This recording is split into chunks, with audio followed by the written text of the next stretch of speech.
please. Yes, I think now. Apologize for that. Okay, so welcome everyone, and welcome to this parallel session. My name is Paola Galeano, and today I'll be the session chair. So, well, before we begin, there are always some reminders. So the first one is that each presentation, as you already know, runs for 30 minutes. We're going to have 20 minutes for each presentation and then 10 minutes for questions and answers. This session will be recorded. Please remember to mute your microphones during the presentations. And if you have any questions, you can write them on the chat box, and then I will read them at the end. Also, at the end, you can raise your hand and you can ask your questions. So we're going to begin now that it's 9:10. And well, let's begin with the first presentation. So joining us today from Universidad de Antioquia, we have Fabio Arismendi and Janet Ortiz. So Fabio's research interests are intercultural and plurilingual education, teachers training, and professional development. Janet's research interests are teacher education, foreign language teaching, decoloniality, critical interculturality, critical literacies, and peace education. The name of their presentation is Foreign Language Educators Exploring Critical Interculturality in a Public University in Colombia. So Fabio, Janet, welcome, and it's all yours. Thank you very much, Paola. Good morning, everyone, and thank you very much for being here with us this morning. So this presentation, as Paola already mentioned, it's called Foreign Language Educators Exploring Critical Interculturality in a Public University in Colombia. We're going to share with you part of a study that is being conducted at Universidad de Antioquia, and we're also part of the Red Polidiversa, which has been created in Colombia. So, just before we start, I would like to share the names of the people who are working with us. This is the research team. So as you see, there are 2 undergraduate students, there's a graduate student from the master's program, and there's a group of professors working in this project. It's actually quite a big project. We're just gonna present part of what we're doing. So this is the agenda for today. We're going to start with the context, then we're gonna explain a little bit about the research project, then we're going to present some findings of what we've been doing, and then some final remarks. So the first thing then is the context. This is being conducted at Universidad de Antioquia. So Universidad de Antioquia is the second biggest public university of Colombia. It's located at Medellin. We have around 39,000 students. And so the main campus is in Medellin, but we have some branches in different areas of the Departamento de Antioquia. And in 2014, there was a new policy that started, and all students from all the undergraduate degrees have to take 5 levels of English. So B1 level is expected at the end of these 5 courses. So this is mandatory for all the students, and English is equated with internationalization and quality in higher education. So since then, a group of researchers at the School of Languages has been interested in analyzing how this could affect ethnic communities. So how this policy could affect the permanence of people coming from indigenous populations or ethnic groups. So this is the general context of the university, but this general idea of promoting English, but at the same time, there is a parallel agenda. The university has the desarrollo institucional, and we can find the concept of interculturality, multilingualism, and peace education as something, as core concepts for this plan de desarrollo. So the School of Languages has, let's say, this parallel agenda, where we're also creating a multilingual setting. So we have a program called Multilingua, where students and teachers can study 8 different languages 5 European and Asian languages, but very recently we're also offering 3 ancestral languages.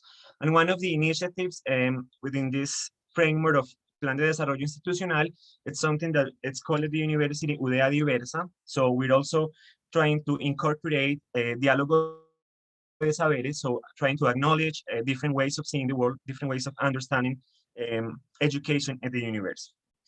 Now, well, Janet is going to present the theoretical fragment of the study. Thank you very much, Fabio. Some of our theoretical principles draw from the colonial critical view of interculturality, which we see as a political project. We don't see interculturality as a dimension in foreign language education, but as a project for constructing a society that is more just, where different ways of being, languages and cosmogonies are validated, not only recognized, but validated, and can reach full participation in society, in which the living conditions for all those groups and peoples are equal and improved.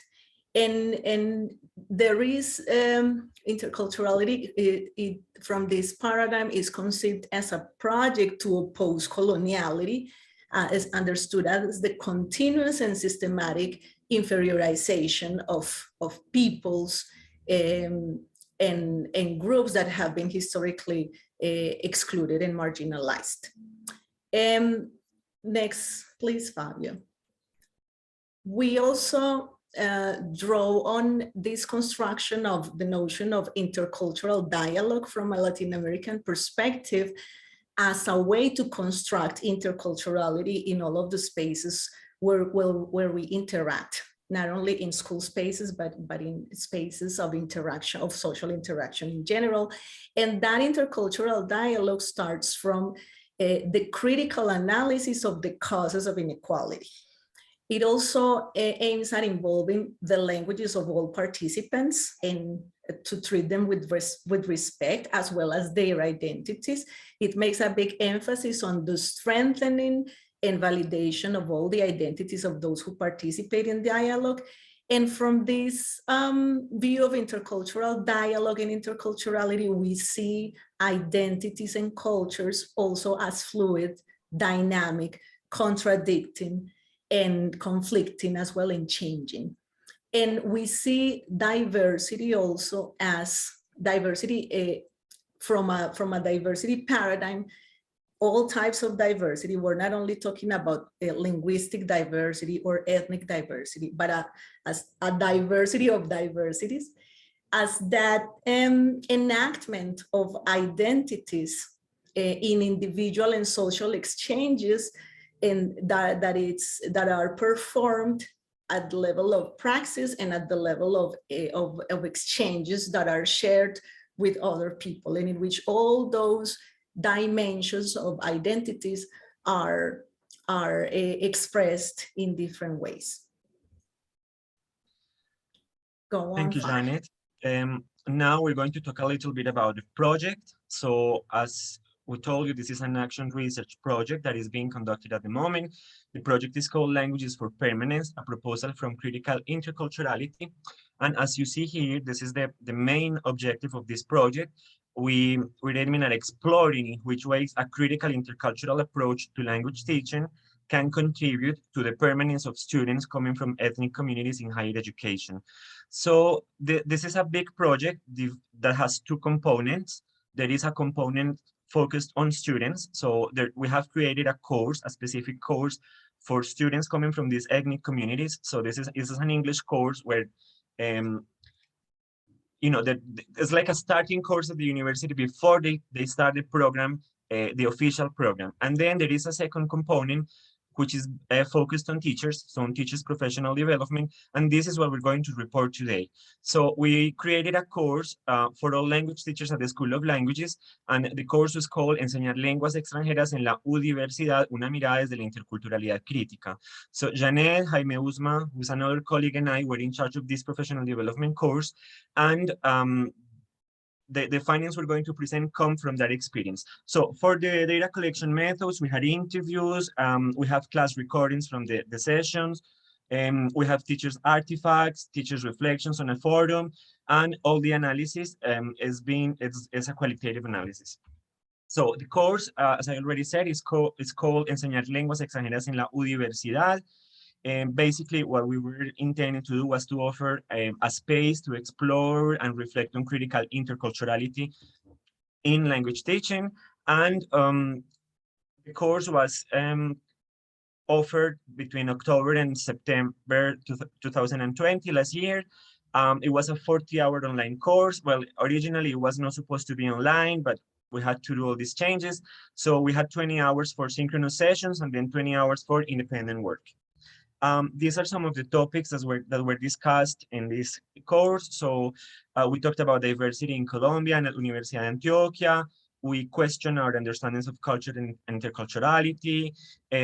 We presented some perspectives of intercultural education coming from some authors in Europe, but also, of course, some authors from Latin America. So particularly with this idea of critical interculturality, we talked about intercultural dialogue. And of course, we tried to create connections with foreign language teaching. So the course, basically what we wanted to create was a space where people could exchange. We didn't want to be the teachers of this course. We didn't want to give a lecture. So we created a space for exchanges among participants where everyone respected different points of view, and it became really a space for discussion and promotion of critical reflection. So who participated in this course? We had 16 teachers, very diverse group, coming from very different contexts, and they all had very different experiences. Most of them live in Medellin, but some of them were located in different towns in Antioquia. As I already told you, the university has some branches.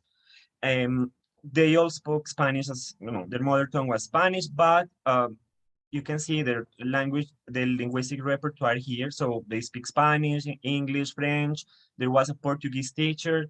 And well, most of them were teachers of English. There were some teachers of French. Some of them taught French and Spanish. And there was a Portuguese teacher, and there was someone who also taught English and Japanese.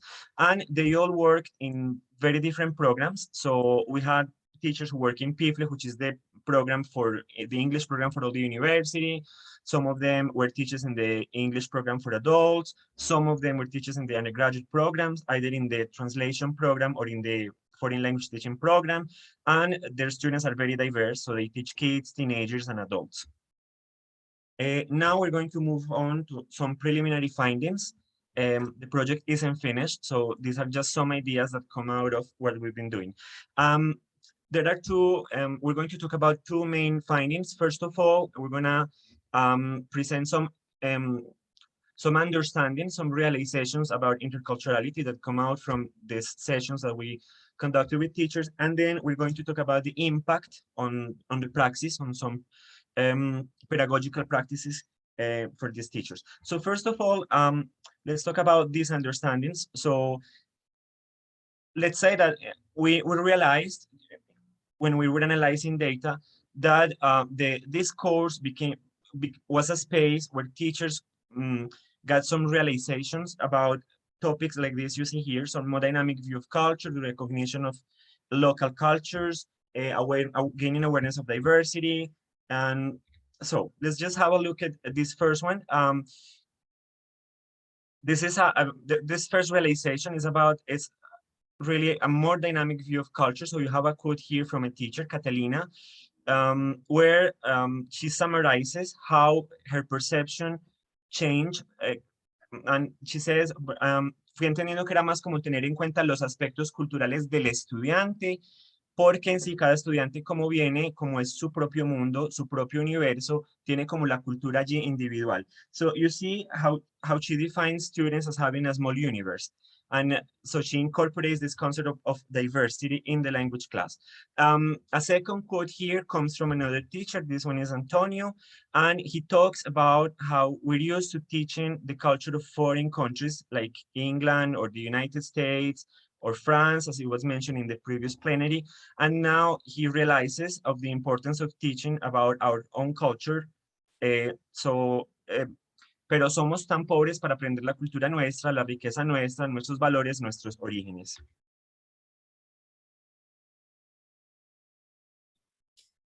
Another aspect that students, that participants talked a lot about during the conversations was about diversity. We can see in Catalina as well that movement, and we saw it in several teachers, from seeing their students are like, well, they're very similar. I teach in the eastern part of the department, and they all come from towns nearby, and they don't seem to be very different. They were like, at the beginning when we asked them to describe what their students were like. And then as the sessions, we had more discussions and readings, and above all conversations, she started to see how each student has its own luggage, cultural luggage that they bring into the classroom, and that they express through themselves in such a different way to one another. So we could see that movement.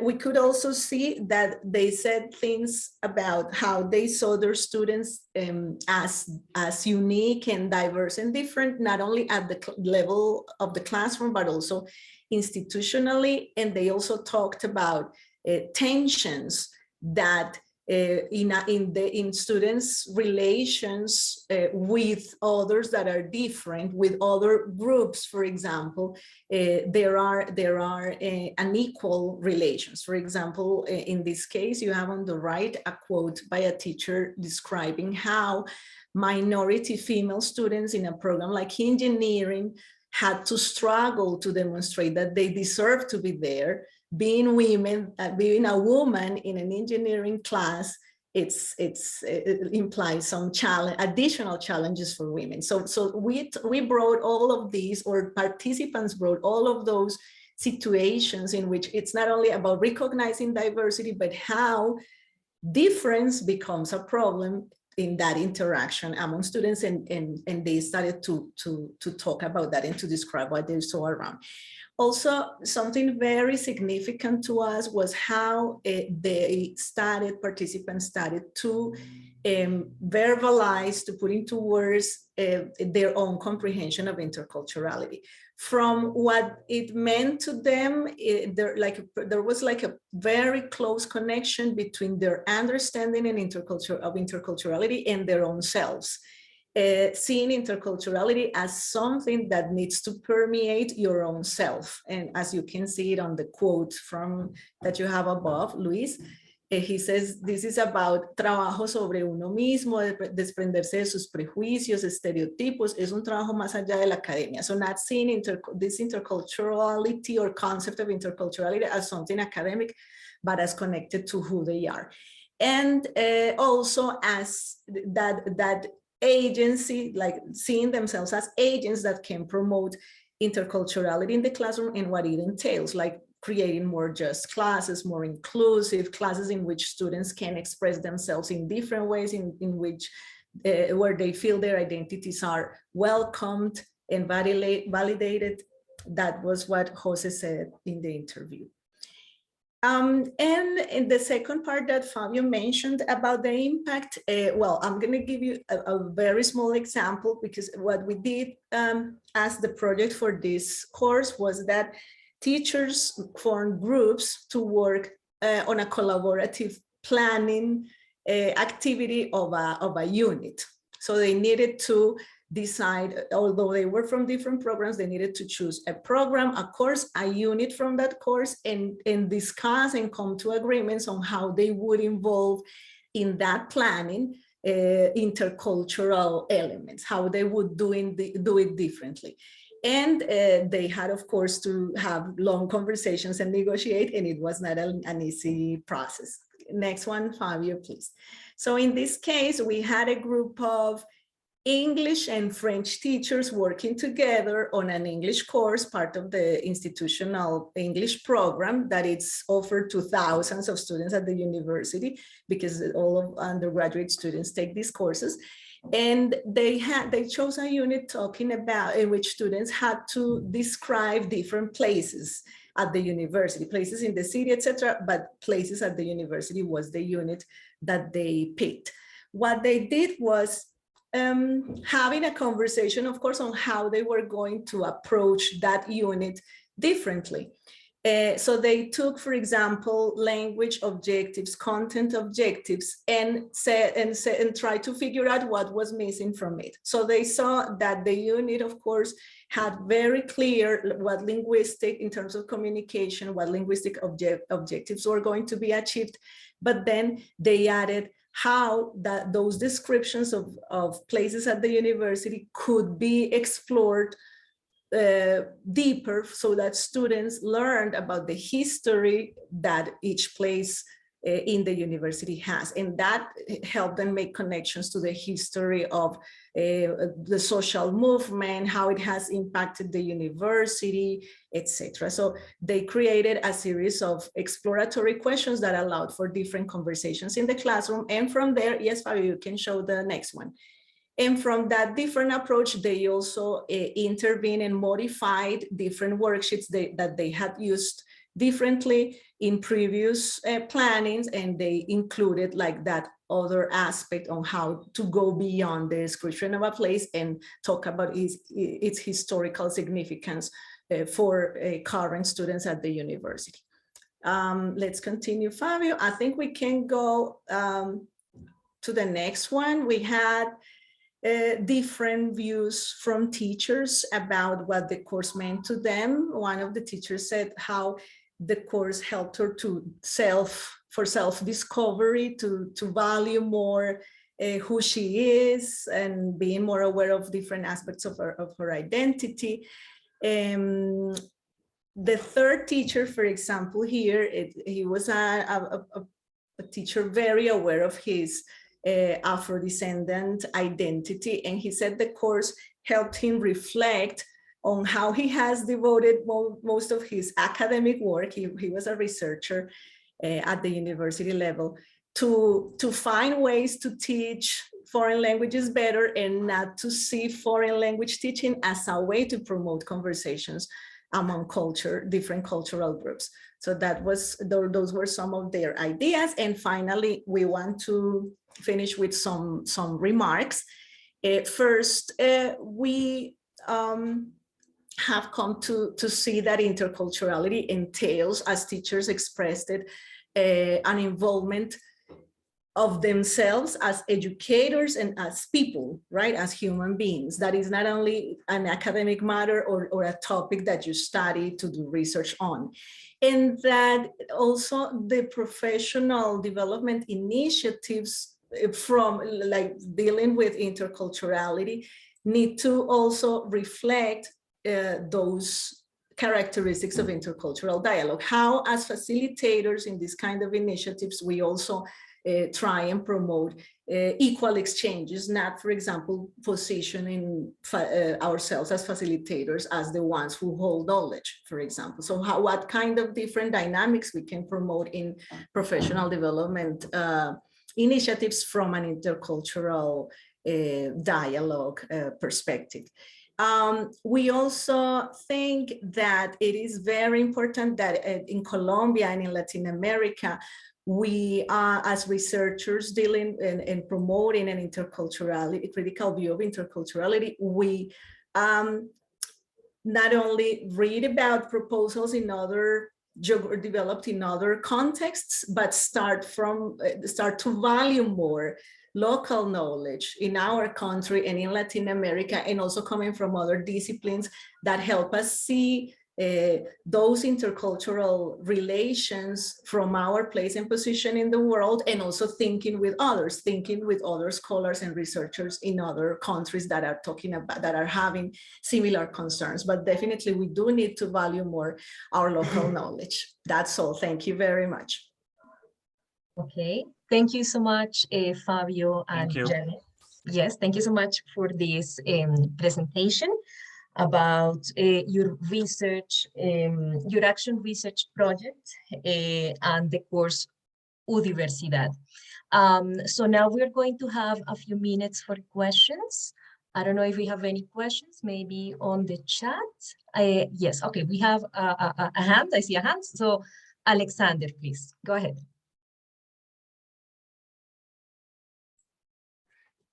Yes, thank you very much, Janet and Fabio, for your presentation. I'm very happy to see that your presentation is very much related to what I will present in a minute. And I have a question regarding, well, you said that after this professional development course, you have seen an impact not only on the individual aspect of every teacher, you know, like now they consider culture in a different way, and they bring culture into their classrooms from a more critical perspective, and so on and so forth. But they are also making some changes at the curricular level. You know, they are including explicit objectives in their syllabi design.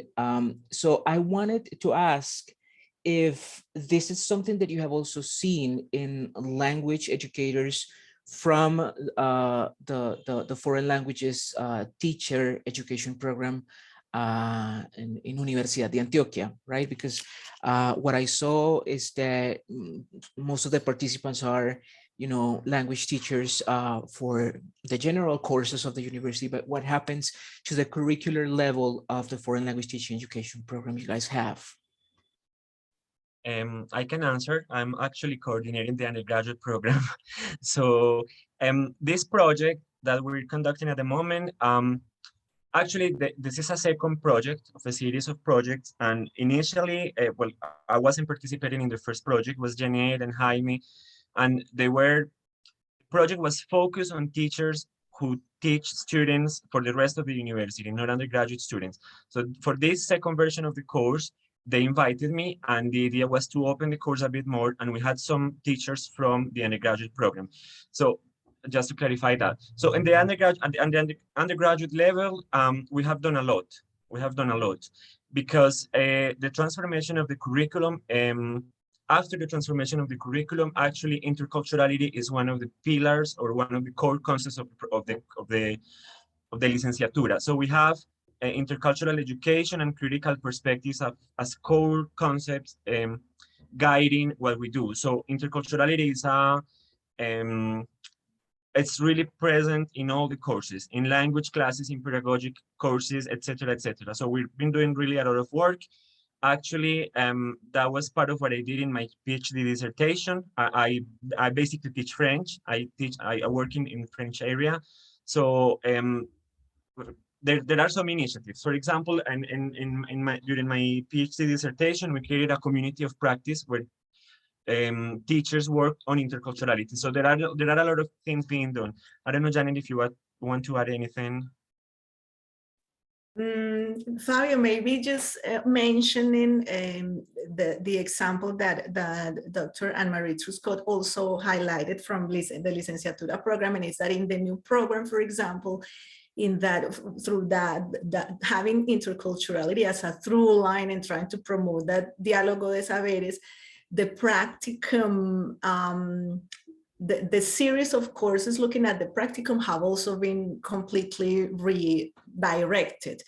And one of the things with the escuelas de desarrollo profesional, that it's going to be applied in this new version of the program, it's a very close connection in working together with the schools, with the teachers that accompany our practicum students in collaborative academic work, not the university going there and doing the research and that, but having a greater impact in schools, but also having teachers in the school community actively proposing and constructing knowledge that can impact schools and impact us at the university as well. So I think that all of that are manifestations on how the curriculum has been redirected through intercultural principles.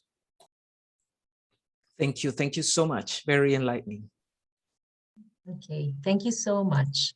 Okay, so we're going to move on. All right, so now it is my pleasure to introduce Alexander Ramirez Espinosa from Universidad del Valle. His research interests are intercultural communication, ELT, and queer linguistics.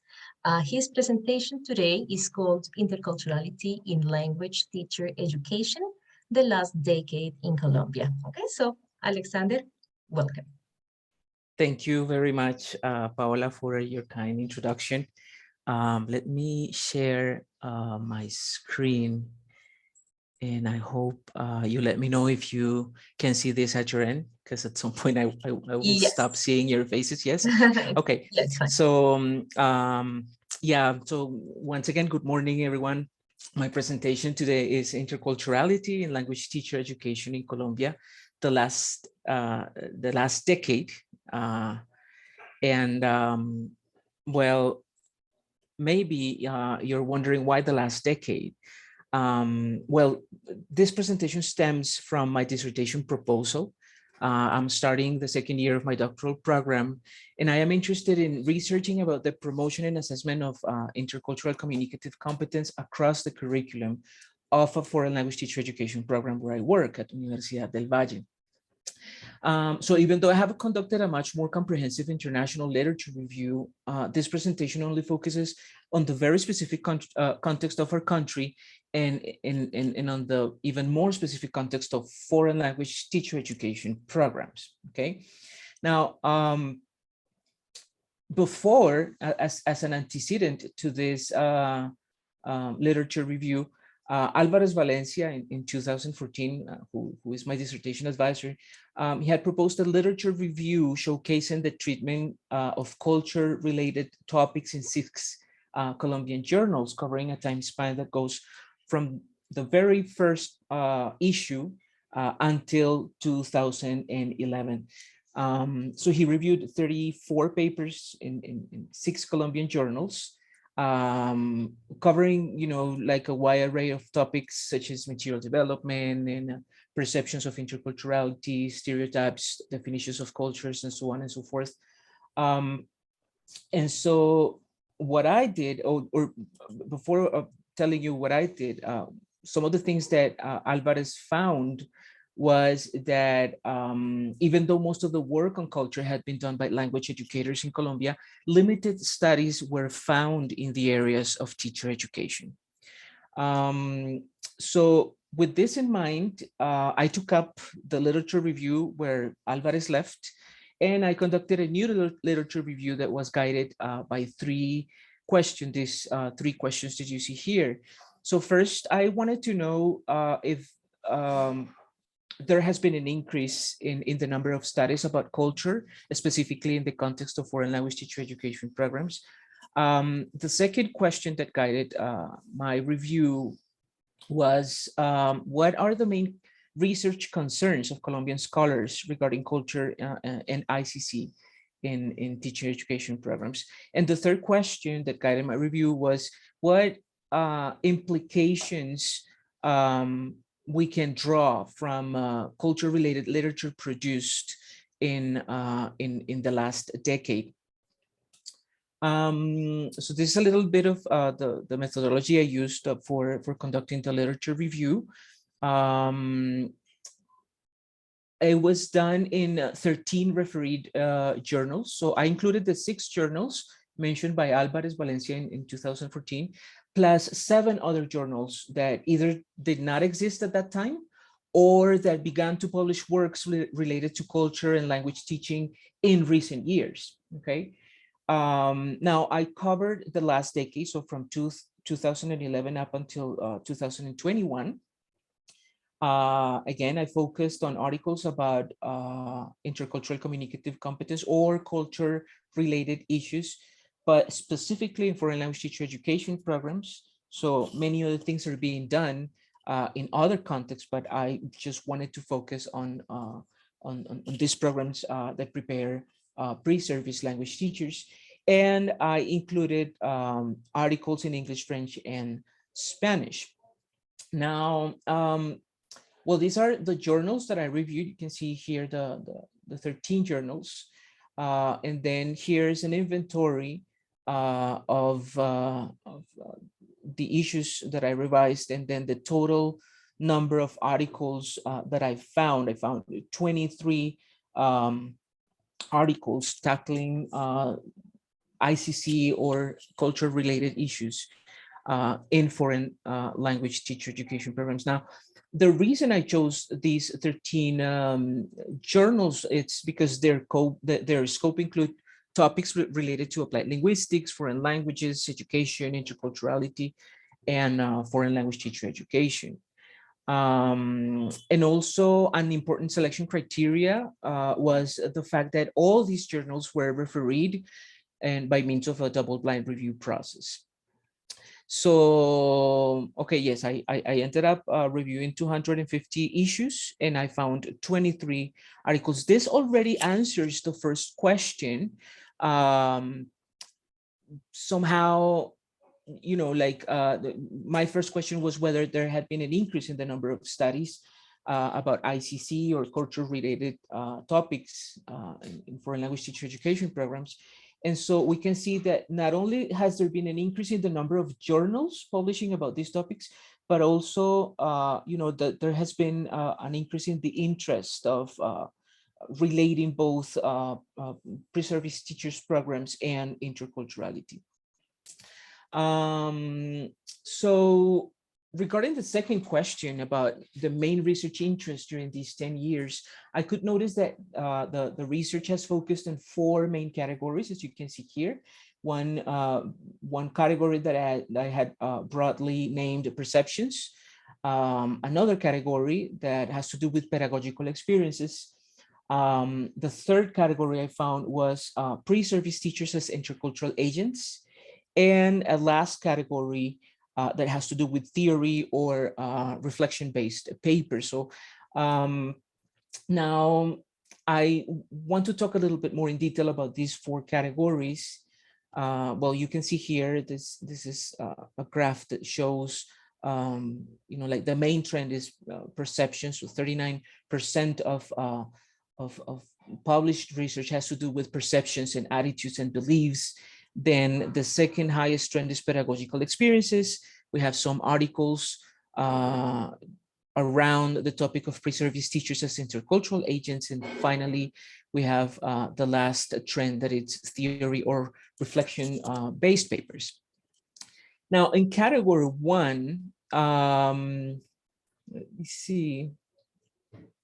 In category 1, we have the main, this is a more complete title for that category: pre-service foreign language teachers and teacher educators' perceptions, beliefs, and attitudes towards culture and ICC.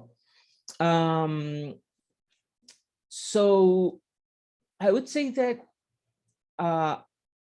the papers under this category, we have 9 papers that represent the 39% under this category.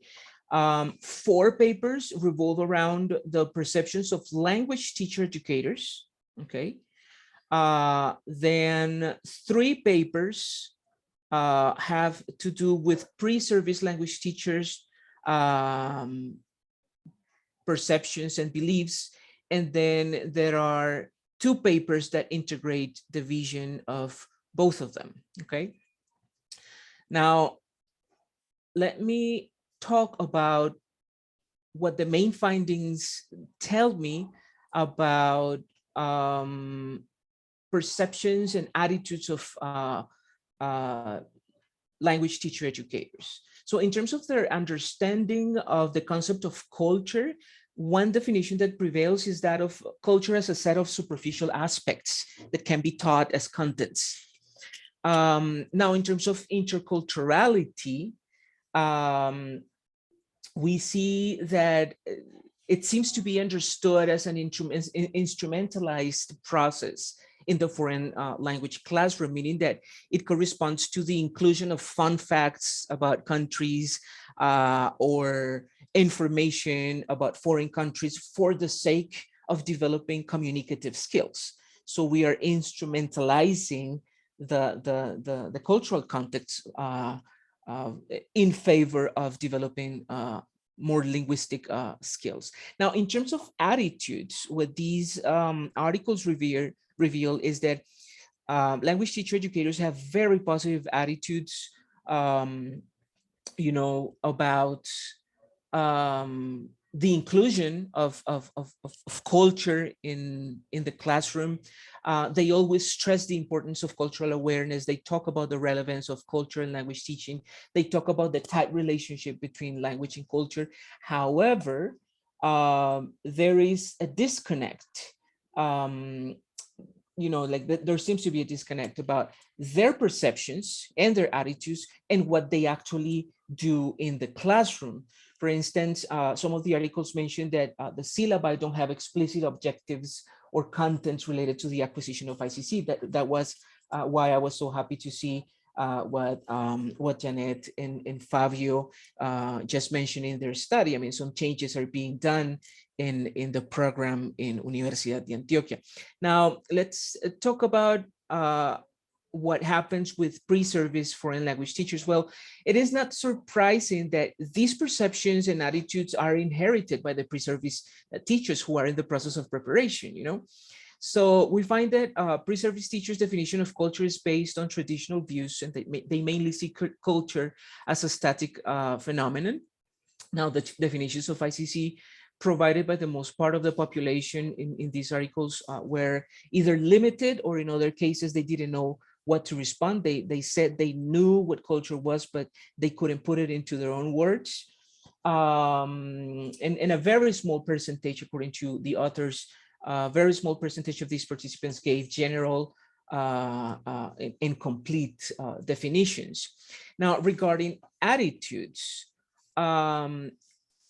they also have very positive attitudes about ICC, but they assess, this is my take when I read these papers, they assess the acquisition of intercultural communicative competence from their point of view of language learners. So they say, yes, I need to develop ICC, it's very important for me. Or they say things like, I find it very relevant that my teacher education program includes culture for my preparation, right? But when it comes to them as prospective teachers, they are more concerned with communicating effectively. They are more concerned with teaching communicative competencies. They treat culture as something that can be attached to their syllabus design, or in some cases, they show themselves very anxious because they say they don't know how to properly address culture in their classrooms. Now, let's see what happens with the second category. So the second category has to do with pedagogical experiences fostering ICC in the classroom. This category is made up by 7 articles. Now, it is interesting to see that 4 out of these 7 articles correspond to experiences related to the use of literature. So literature is being used as a catalyst for ICC.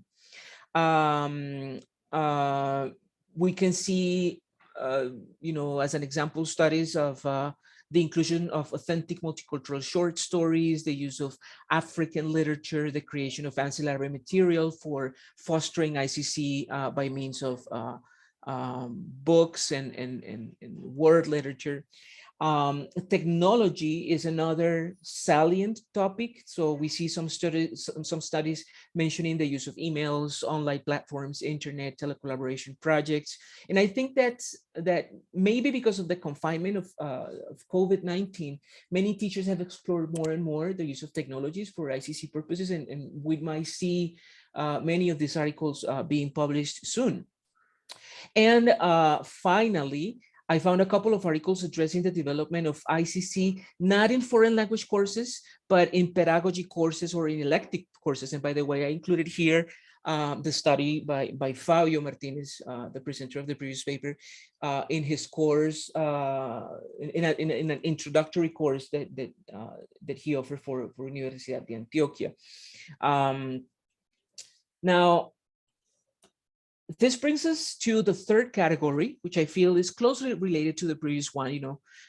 These are also pedagogical experiences in a way, but I wanted to gather them in a new category because I feel that the studies here constitute an emerging trend. And so category 3 has to do with pedagogical experiences portraying pre-service teachers as intercultural subjects.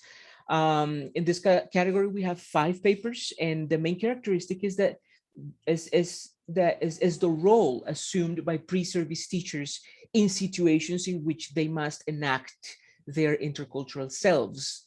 Now, another main difference is that I found in the studies that I put under this category is that, in the previous one, the pedagogical experiences focus more on examining how specific experiences in the classroom may or may not foster interculturality, whereas the pedagogical experiences here focus more on active endeavors in which the pre-service teachers have the opportunity to enact their intercultural competence, either physically or socially or mediated by technology.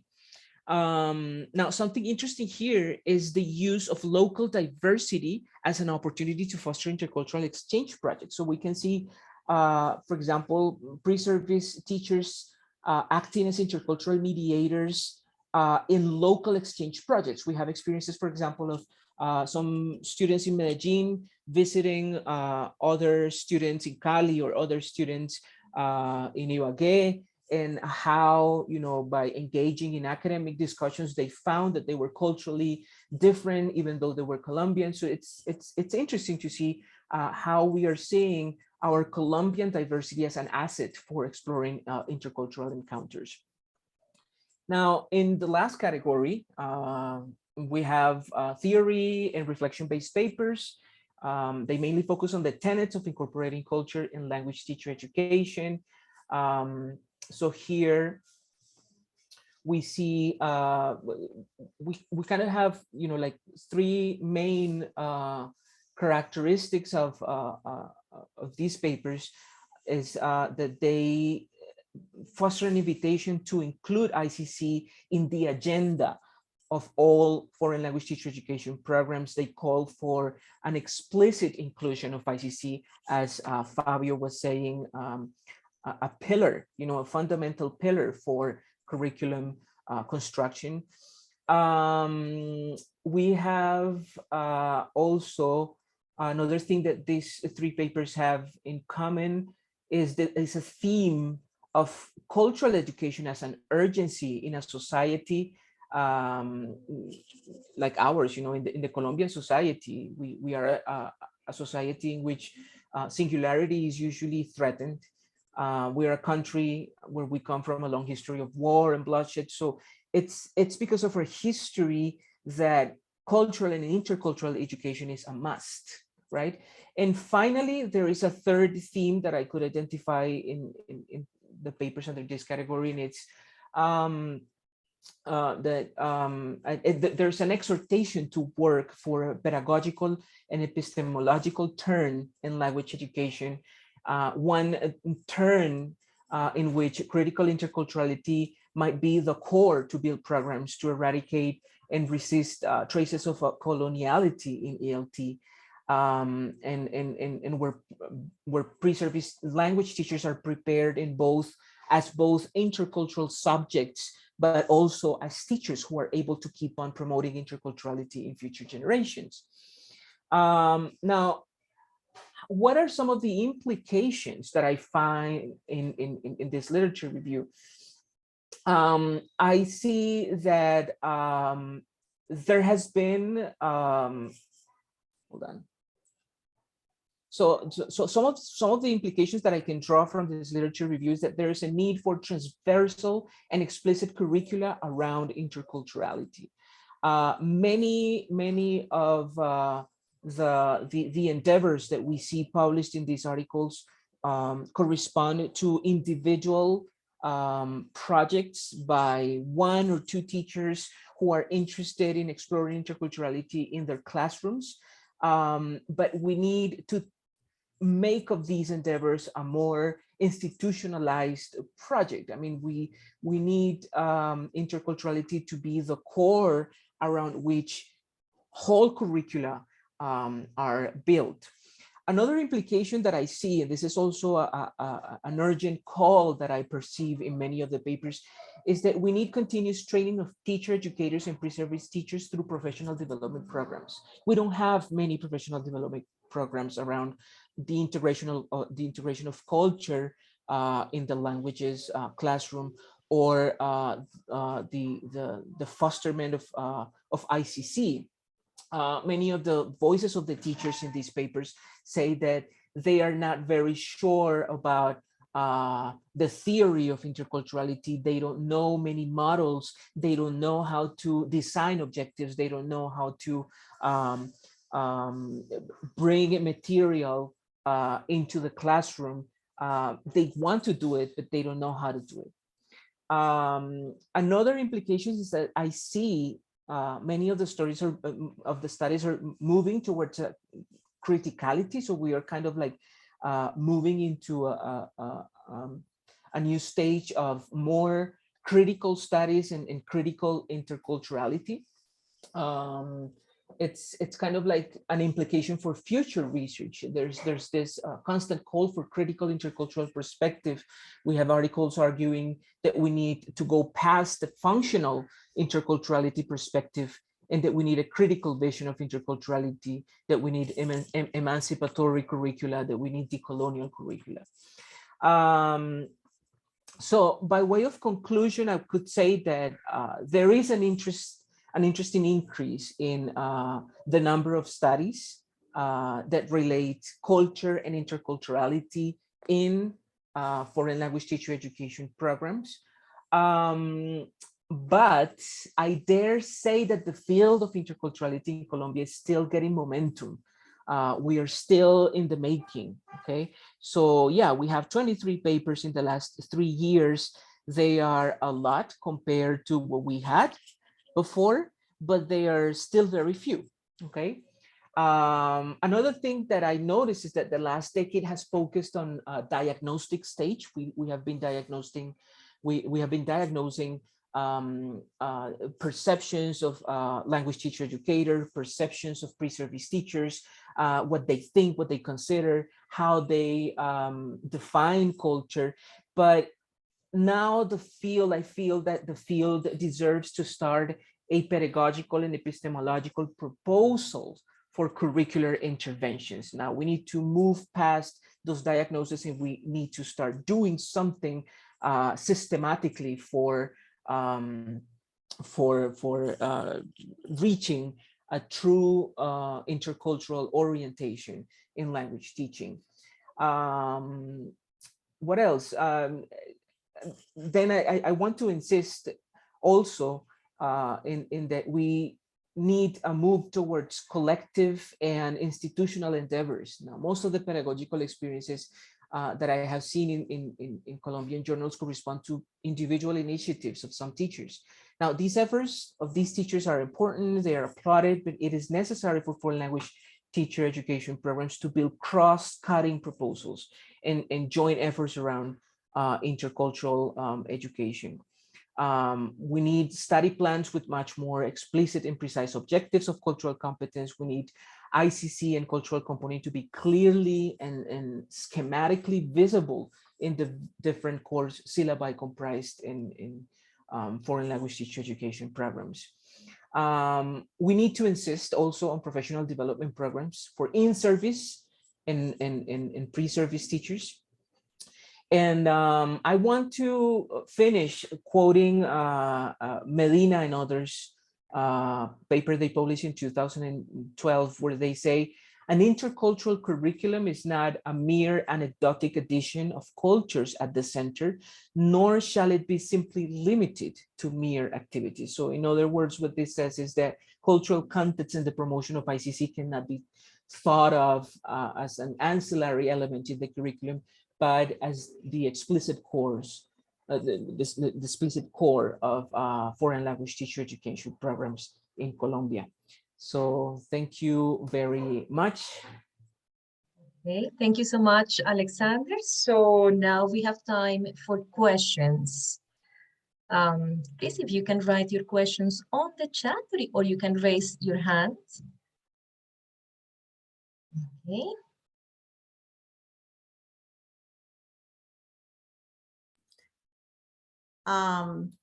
Janet.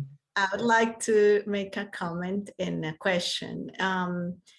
Alexander, thank you very much for that complete picture of where we are in Colombia in working towards interculturality. I agree with your conclusions. We are starting, we have been diagnosing, but most still to be done.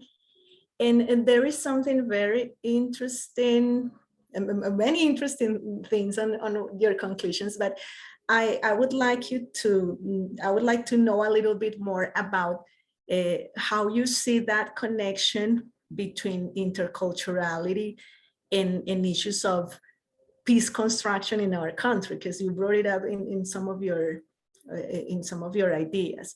And I do think we need to make more connections there with between not only because we have been looking at interculturality, of course, as a must when we think about teaching foreign languages and the teaching of culture and relations with people from other countries, but violence and peace construction in our country is something that is urgent, that educators undertake and that we are concerned about and try to contribute to. So I do think there is a very close connection there and I would like to know what you think. Thank you.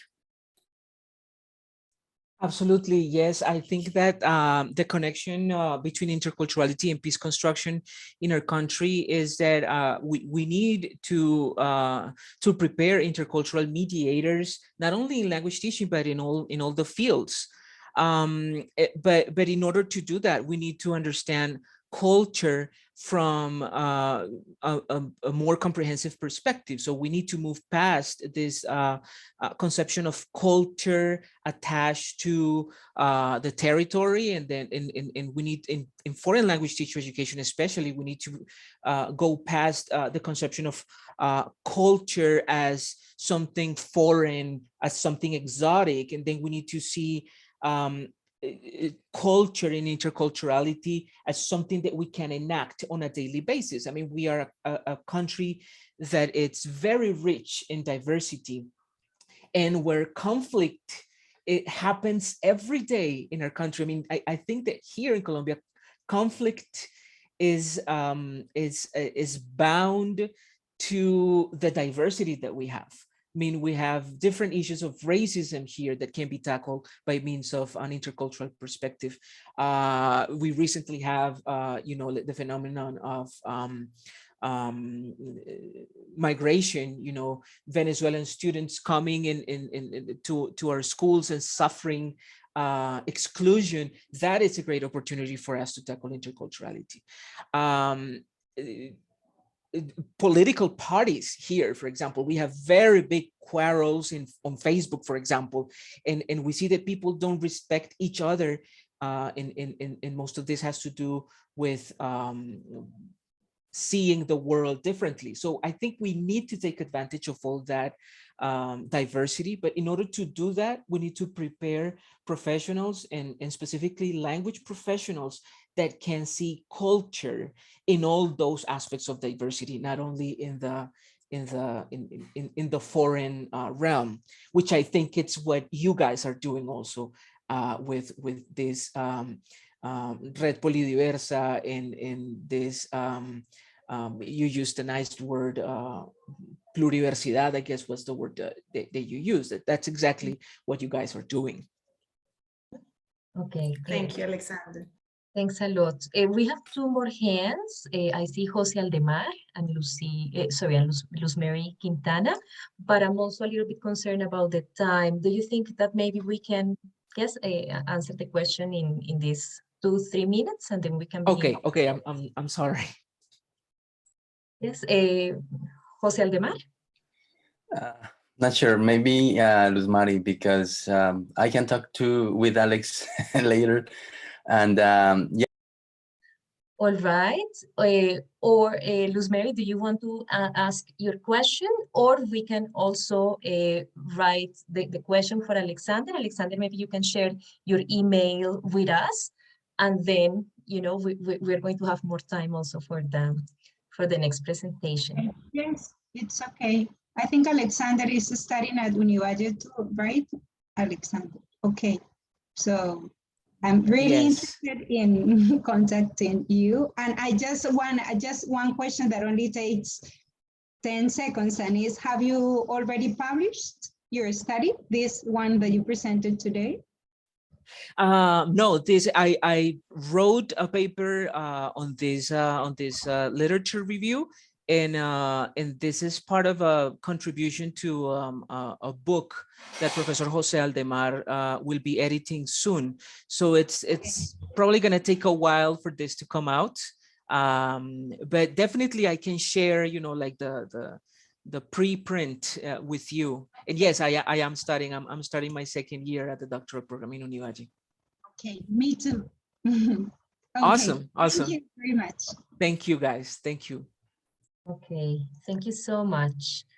All right, so moving on, well, I would like to welcome Sarah Cox from University of Glasgow. Her research interests are multilingualism, translanguaging, intercultural communication, language ecologies, refugee integration. The name of her presentation is You and Me, We Are the Same. You struggled with Tigrinya, and I struggled with English. The impact of decolonizing English language learning with refugee families in Scotland. So, Sarah, welcome. Thank you very much, Paula. Okay, I'll just try and share my screen and hope that this works.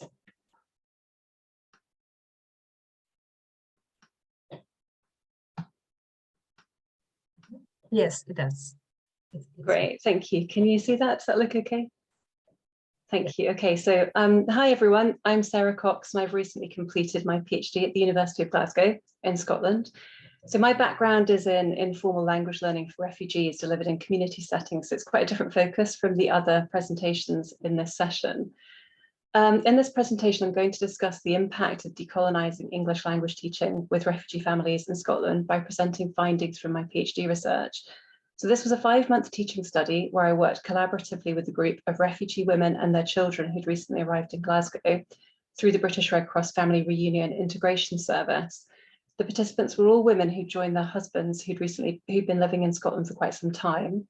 And the study explored an ecological and multilingual approach to language learning by drawing on principles of translanguaging as part of mutual two-way integration, as part of a decolonising approach. And I should add at this point that all of this project took place in 2019, so prior to the pandemic.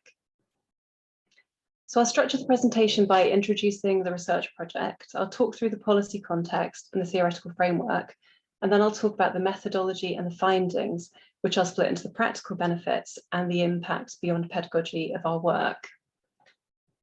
So the aim of the research was to explore the specific language learning needs of refugee women at the point of family reunion and arrival in Scotland.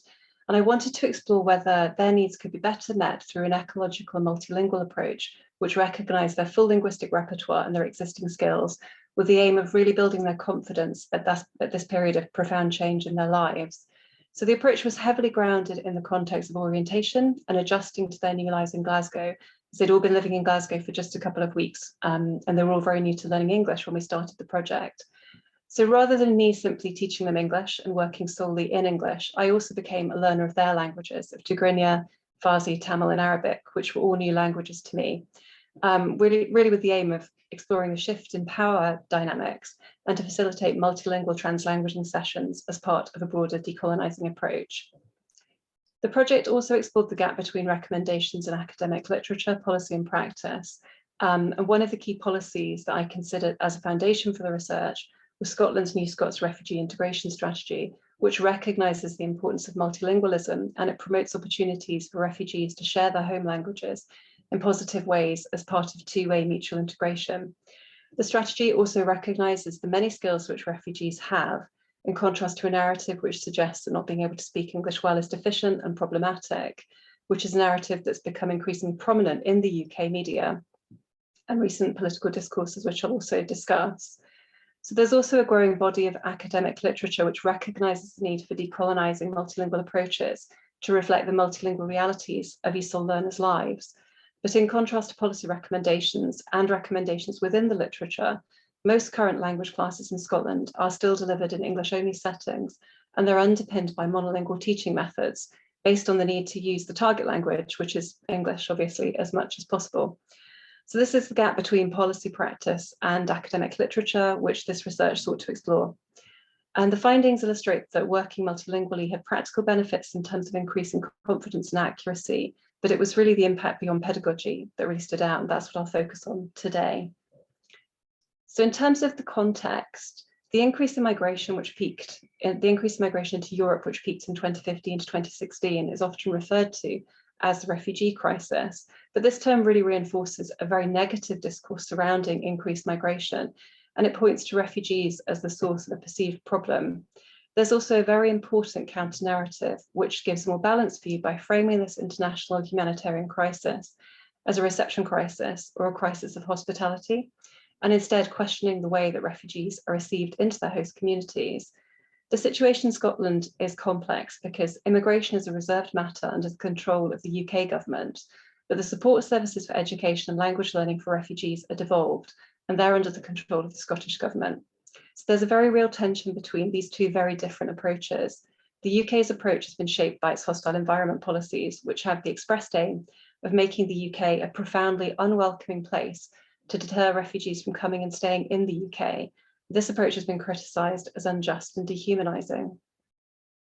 In contrast, Scotland is recognised as one of the few refugee receiving countries to make an active and sustained investment to support refugee integration, and this is underpinned by the New Scots Refugee Integration Strategy, which is based on a holistic model of integration encompassing 7 thematic areas of employment, housing, health, education, social connections, language and cultural knowledge, safety and stability, and rights. It's a human rights-based approach based on the concept of mutual integration from day one and support services being available from the point of arrival. It acknowledges that refugee integration is a two-way process involving positive change in both refugees and host communities, which helps to build a more diverse and compassionate society.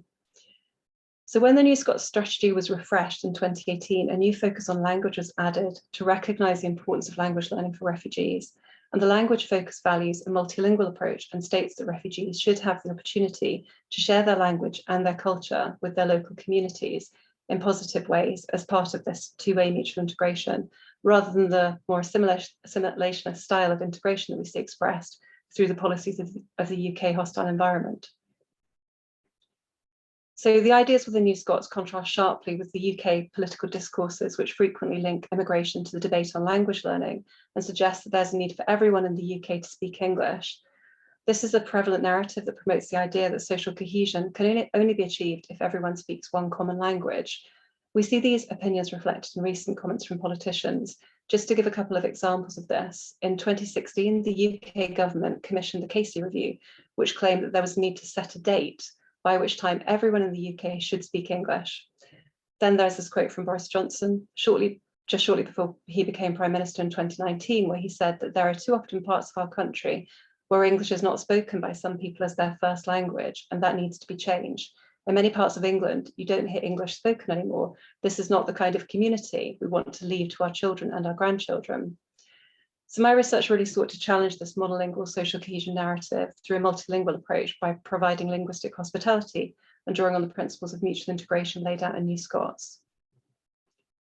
So in addition to the policy context, academic literature highlights the benefits of a multilingual approach and the need for further exploration of translanguaging approaches.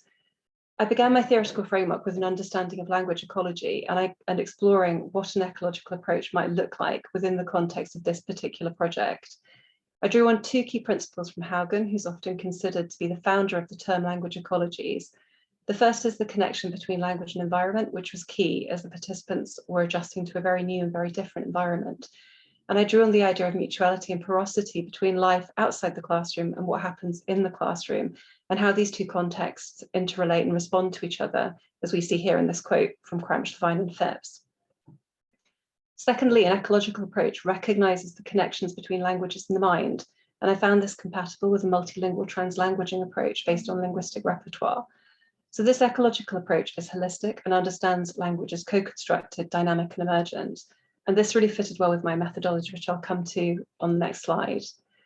So as we know, translanguaging is both the everyday practice of multilinguals who shuttle between languages, regardless of socially and politically defined boundaries. And it's also a recognized pedagogy based on an understanding of linguistic repertoire, rather than each language having a separate internal system in the mind. So within this project, using translanguaging meant that the participants used all their languages for learning, and we moved back and forth between English, Tigrinya, Tamil, Farsi, and Arabic. This approach meant that learners connected new language with language that they already knew in a structured and supported way. And it also had important implications for social justice, as it meant that other languages were placed on a more equal footing rather than always prioritizing English. As Garcia and Way recognize, a teacher who uses translanguaging as pedagogy participates as learner, and I was very much a learner within the group, as I was also a beginner in all of their languages. I facilitated and guided the sessions, but relied on the participants for input in their own languages. They worked with family members to complete tasks. And I found that my participating as learner had a real impact on our work. As Garcia and Way note, it's one thing for a monolingual teacher to encourage students to take risks, and quite another for a teacher to model what taking these risks might look like. So I was very much modeling the risks of showing my lack of knowledge of their languages. For this aspect of the project, I drew on Phipps's work on linguistic incompetence and how she describes within her multilingual research, by not knowing the participants' languages, this shifts the balance of power in favor of the participants. Li Wei also recognizes that there's an element of languaging within translanguaging, and that language is not a fixed, inflexible entity, but rather it's continually changing as a constructive communicative action. And he refers to Becker's understanding of languaging. There is no such thing as language, only continual languaging, an activity of human beings in the world. So our approach was based very much on the need to communicate in whatever bits and pieces of each other's languages we had. So in terms of the approach and methods, the research was underpinned by decolonizing methodology. I took part in the research as a teacher facilitator and participant observer within an interpretivist paradigm, working collaboratively with the participants with the aim of purposefully decentering my own position and reducing my status as researcher and teacher. And I also reduced the position of English and increased the visibility and status of the participants' own languages by drawing on Phipps's call to decolonize multilingualism and following recommendations within the literature on translanguaging. The research was framed as an iterative spiral of critical participatory action research, which is described as practice-changing practice, with the aim of changing practice within language learning for refugees. I collected data via participant observation, interviews, field notes, and analysed data using thematic analysis, coupled with bricolage and crystallization. Findings were returned to participants for member checking, and also we created a key findings document. So during the fieldwork, we worked a lot on orientation style activities, which the participants requested, with the aim of supporting them with settling into their new lives in Glasgow. And we also drew on the principles of an ecological approach by connecting context and place with the language that we learned. In line with the collaborative approach, the participants selected topics that they wanted to focus on, and I built multilingual activities around these topics, the topics that they chose, such as shopping, health, visiting local places, and using the bus. Because I didn't know their languages well, I had to ask participants for definitions in their languages, or I checked using online translation tools and images on the screen. And I always went back to the participants to check that I had this right. I was not in control of the language used in our sessions, as you can imagine. And often I was in a position of not knowing or not being able to pronounce the languages or remember the words that they taught me in the previous session. My participating as learner of Tamil, Tigrinya, Arabic and Farsi built their confidence and balanced the power dynamic very differently, rather than solely working in English. At the start of the project, the women and their husband and their children had been in Scotland for only a few weeks, and they'd been separated from their husbands and partners for several years. They were also adjusting to living with their husbands again after this long period of separation. The majority of them were also at the beginning of learning English, which meant that recognizing and showing the value of what they already knew was very important, particularly as some of them had had very limited access to education prior to coming to Scotland. So it was really important that I understood and was sensitive to the impact of this period of profound change in their lives. This meant understanding how difficult these first steps were and how much support was needed for them to be able to take part in the project and to feel comfortable. We took the learning outside as much as possible to connect with the local context and to provide opportunities for orientation to the city by visiting local museums, parks, and traveling on the bus together. We also delivered a workshop together at a local conference, which was based on the multilingual poem that you can see here, which we called Learning a Language is Hard Work, which is something I think that we could all relate to within the project. And we also acknowledged within the poem how hard it is and how much time it takes to learn a new language. So in terms of this research, the recognition of the participants' own languages was much more than simply a pedagogical tool. Recognizing and showing the value of what they already knew was really important, particularly as some of them had very limited access to even primary school education prior to coming to Scotland. So in terms of the findings, as I worked through the process of data analysis, I saw that findings fell into two broad categories. The first being the practical benefits of using this multilingual ecological approach, and the second being the impact beyond pedagogy of working in this way. Our work evidenced a clear need for a gentle multilingual orientation style language learning at this stage of settling into their new lives in Glasgow.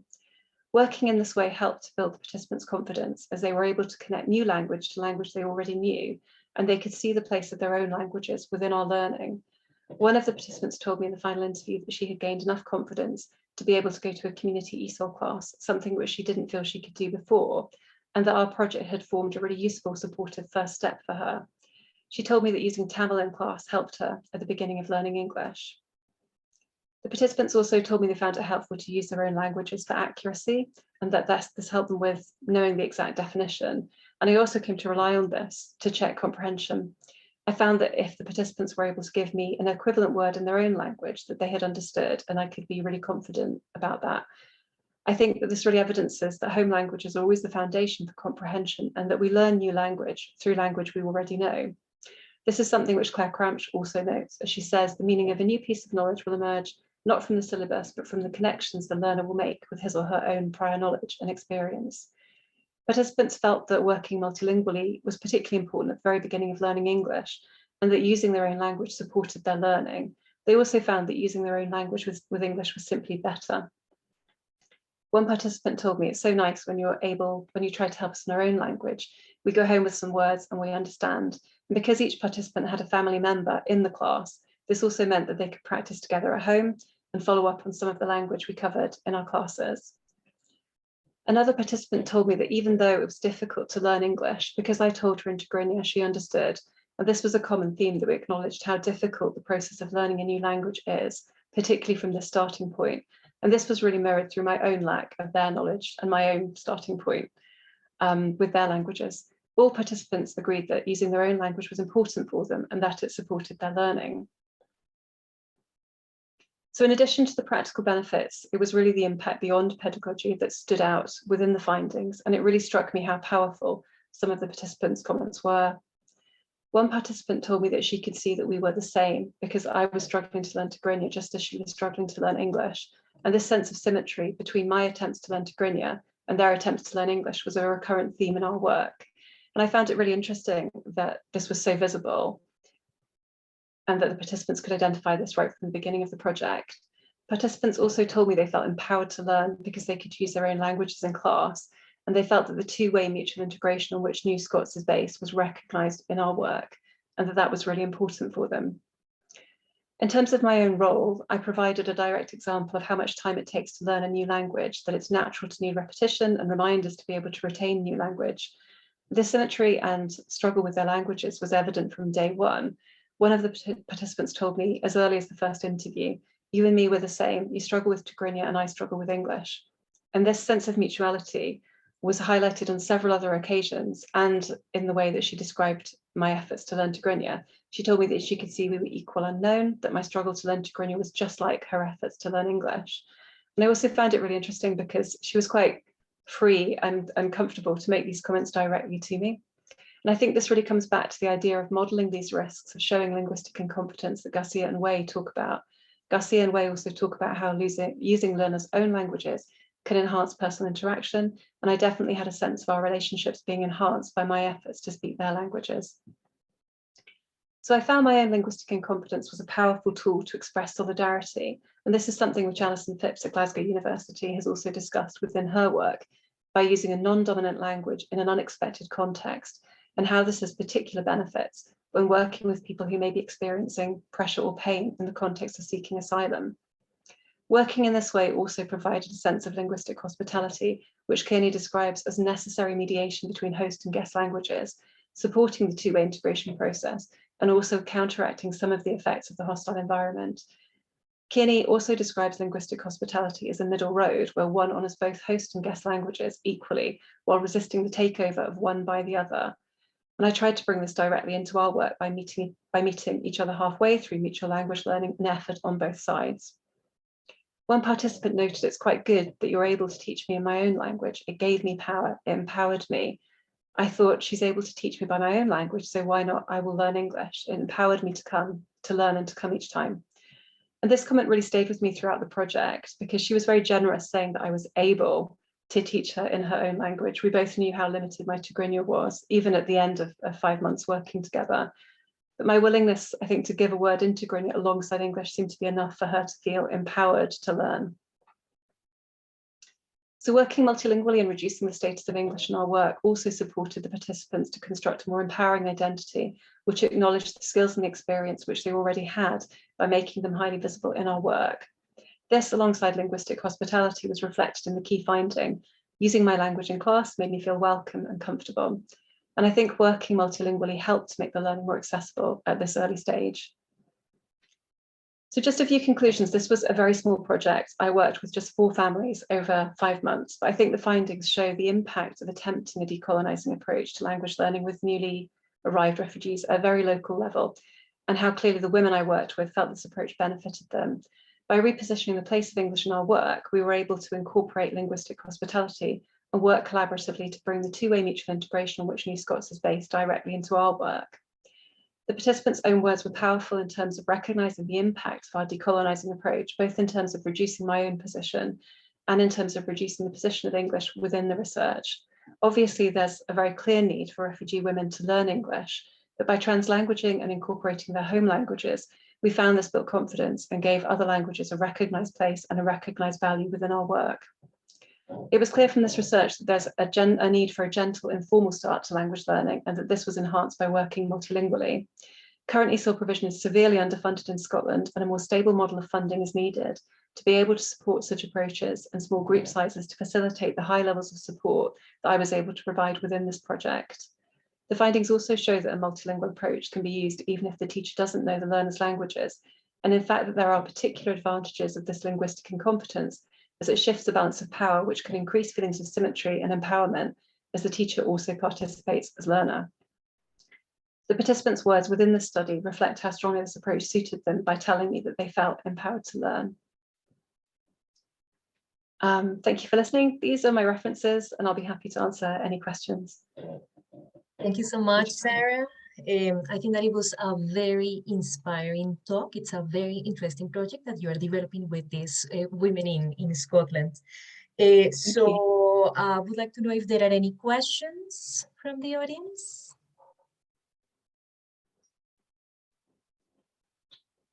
Thank you for your heart, Yana. I appreciate it. Well, I actually have a question. Oh, okay. Or probably, well, we can probably listen to Siobas, and then I'm going to ask you my question. Siobas, okay. Go ahead. Yes, hello. I was just wondering what happens if your refugees themselves are already tri or quadrilingual. I was working with some refugees from Africa. 4 languages, so the poor teacher would be somewhat overwhelmed. What are the practicalities when you've got huge numbers of languages? And it seemed a bit unfair. You have to learn all those languages. They're only learning one language and you're learning multiple languages. It seemed a bit unfair on the teacher. So how would you cope in that situation? I think that's a really interesting point. And I think it's also really important to acknowledge and remember that not everybody has a first language. Sometimes people have several first languages. So I think in terms of, I think it's about recognition of other languages. So I would start from that starting point in terms of how the learners or the participants felt in terms of incorporating those languages and which languages they would like to prioritize perhaps in the classroom. So I think it depends on your class size as well. If you obviously had 20 learners or something like that in a group and they all had 4 or 5 languages each, that would become an awful lot to contend with in the group. But I think it's about recognition, and just trying to bring as much of that sense of identity and those existing skills into the classroom. But I think, as I said, my study was really small. I had 4 families. I had 4 languages. I didn't know the balance that I would have actually prior to starting the project, because I was working with the Red Cross, and it just depended on who expressed an interest in taking part in the sessions. So I could have ended up with 2 languages and 4 families, or 10 families and 2 languages, or 3 languages, or something like that. I think it's about the recognition of what language is in terms of identity. So I would take guidance from the learners in terms of how they wanted to bring their own languages into the classroom. It's complex, isn't it? I don't think it's not one size fits all at all. I think people have different feelings about how they combine their own languages. So I would definitely take guidance from the participants in terms of how they wanted to do that. But I think the work that I was doing, I think elements of that could be embedded within any classroom. Thank you. Thanks a lot. I see some messages here on the chat. When Shang says, impressed by all the efforts and time you put in the research. Sibyl says, a really interesting project. Do you think that an approach like this would be useful for the schools which are driven by learning outcomes? Sorry, by learning? Yes. By learning outcomes. Do you think that an approach like this would be useful for the schools which are driven by learning outcomes? That's I do think an approach like that would be useful. It's actually very interesting in Scotland, because we've got the way that refugees' languages are incorporated within language learning for adults is completely different in Scotland to how it works in the school system. So under 16s, EAL, English as Additional Language at school, we have a really strong policy, which is learning in 2+ languages, which incorporates a lot of work in terms of maintenance of the heritage language. So this issue of monolingualism and having a monolingual driven English only system really is much more prevalent in ESOL in the post-16 system. So it's in Scotland that already happens to a certain extent. So the way that I understand it is that sort of understanding of including the heritage languages for children, that's already there, but we don't really have that in ESOL, which I think sort of really raises the question why we don't have that.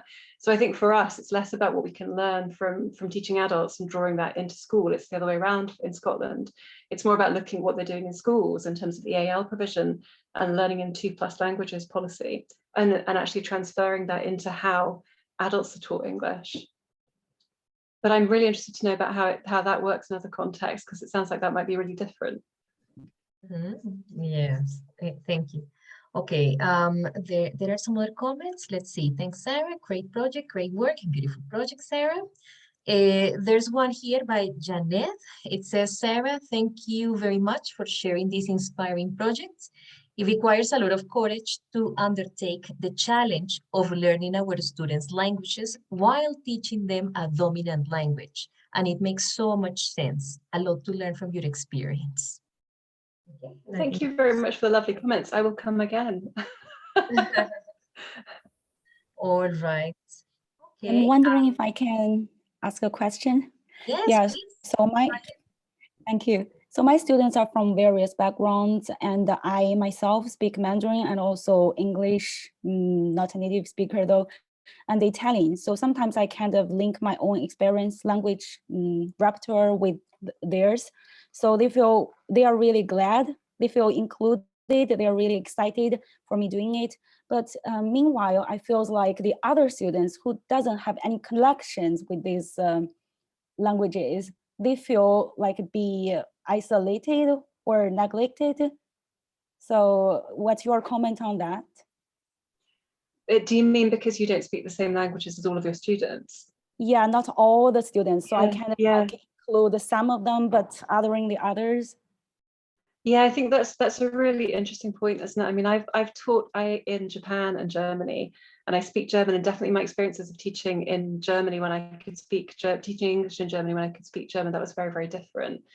I think in terms of this project, it was quite balanced for me because I don't speak any of those languages. I had done an introductory Arabic course hoping that it would help me with my PhD, but then it only helped me in a very minor way because I had a lot of different languages in the classroom. So I think it's about inclusion, and I think it's about the balance of power in the classroom and letting your learners take more of a leading role sometimes. So I think it's okay to say, look, I don't know your language, but how do you say that in your language? And actually relying on them and going back to them and asking them for their input, so it can be more of a collaboration. I think it also depends on the level that you're teaching as well, because these learners were really at the very beginning of learning English. So that was quite a level playing field in terms of we were all beginners. I think if I was teaching more advanced students, it would definitely be a different situation. But I think in terms of your own situation where you know the language of some of your learners and not of others, I think it's about thinking about the role that those languages play within your classroom and how you balance that to make it inclusive. But I think context is everything, isn't it? Because these women that I was working with had come through family reunion through really, really difficult circumstances where they had a lot of them had lost a great deal of family members. They'd lost a great deal of everything really by the time they came to Scotland. And their husbands had been living here for quite a long time, so they already had settled and established lives. So coming into that was really, really difficult. So that support, I think it's about more than language. It's about, supporting people to actually start to settle in a country and get used to that. Whereas the people that you're working with, the context for their life could be very, very different to that. So I think it's about context, isn't it, and making sure that the approach you're using is a really good fit for the learners that you're working with. Thank you. Okay, well, thank you so much. Well, for the presentations, also, well, Fabio, Janet, Alexander, and now Sarah. We're going to have 30 minutes to go on a coffee break, and then we will continue with our parallel sessions in 30 minutes at 10 past 11 Colombian time. Okay, goodbye. Thanks a lot. Thank you. Thanks for sharing, Paula. Thank you all. Bye-bye. Bye. Bye.